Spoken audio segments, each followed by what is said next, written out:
tout, il faut déjà comprendre d'abord ce que c'est que l'agro-industrie. D'abord, parce que je trouve que qu'est-ce que c'est? voilà, déjà il faut dire que l'agro-industrie, d'abord dans un premier temps, c'est l'ensemble des entreprises, d'accord, industrielles qui transforment des outils pour le secteur agricole. D'accord. Donc c'est un ensemble d'entreprises. Vous avez des entreprises qui créent des pesticides, des entreprises qui créent des engrais, des entreprises qui créent des emballages, des entreprises qui créent tout un tas, qui créent même des machines agricoles.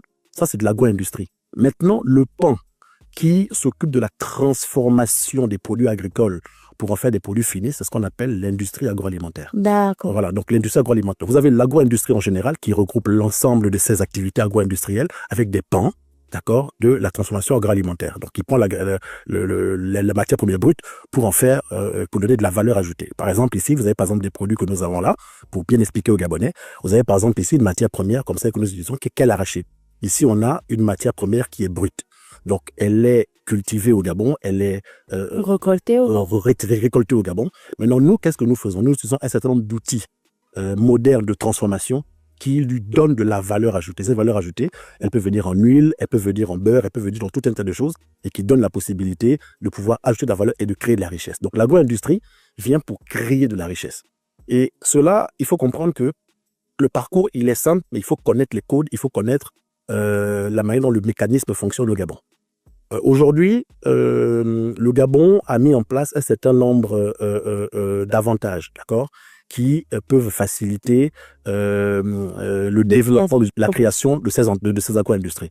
Vous avez l'ANPI aujourd'hui qui est là, pardon, pour ne pas les citer, qui aujourd'hui met en place des mécanismes qui permettent de créer tout ce qui est agro-industrie. Vous avez des lois, d'accord, en faveur de l'agro-industrie, en faveur de l'agriculture.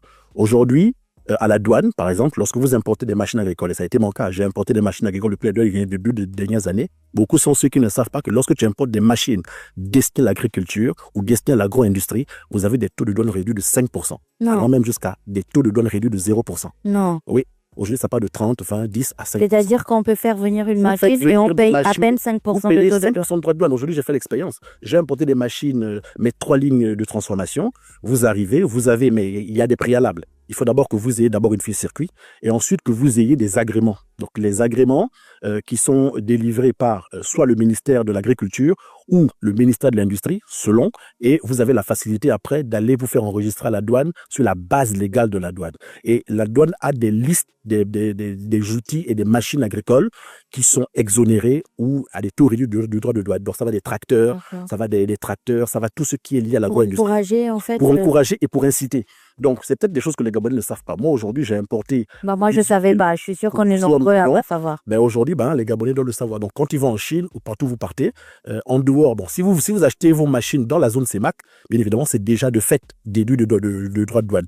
Mais si vous achetez ces machines agricoles en dehors de la zone CEMAC, donc moi, c'est en Chine que je me produis, que je m'approvisionne, quand vous l'amenez, vous l'avez. Si vous importez de la matière première, par exemple, dans le cas où certains veulent apporter, par exemple, de l'arachide pour la transformation, vous avez des taux de 0%. Donc, c'est des mesures que l'État met en place, d'accord, mais il faut les connaître. Et vous avez des mesures fiscales aussi qui sont mises en place par les autorités. Par exemple, pour une entreprise agricole, vous êtes exonéré, par exemple, d'impôts pendant un certain nombre d'années. D'accord, ou lorsque vous produisez par exemple de l'huile ou ce que vous voulez, ou tout ce qui est agricole, vous avez des exonérations. Donc l'État met en place quand même des outils, des incitations pour inciter les entrepreneurs à se lancer. Maintenant, le parcours, il n'est pas seulement aisé. Il y a aussi des difficultés, des obstacles. Maintenant, ça fait appel à de la compétence, de l'expérience, de la motivation qui peut arriver après.